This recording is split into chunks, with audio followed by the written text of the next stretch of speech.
Experts in the malaria response are urging for a shift in the treatment of malaria through the use of only Artemisinin-Based combination therapies, which are the recommended treatments for uncomplicated malaria cases globally.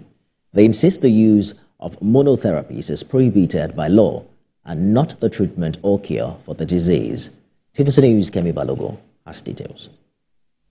Malaria remains a major public health concern in Nigeria.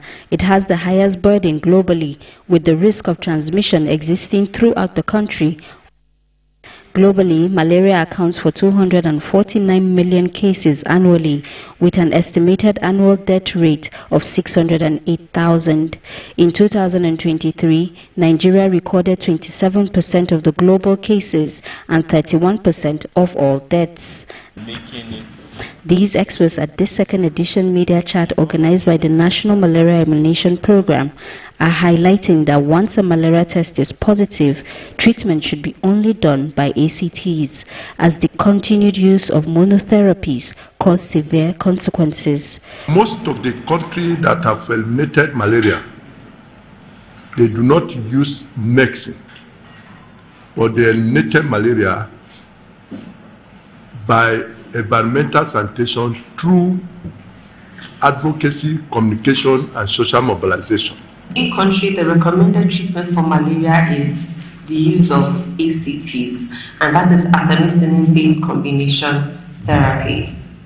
That is what we use for testing for treatment of malaria in Nigeria. And as we all know, in country, there are different parasites. When you call the Plasmodium falciparum is what we have, it's higher in the country. So that is what is more common, and ACTs are able to completely eliminate the parasites from the blood system.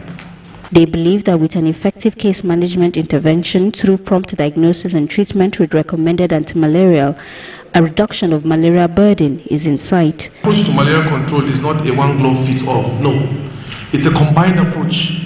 It's always important that we test every fever case that comes to the hospital.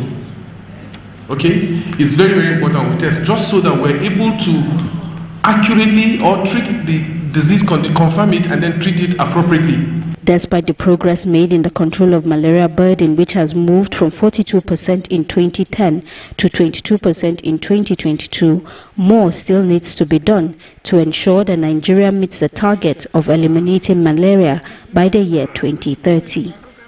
Kemi Balogun, TVC News, Abuja.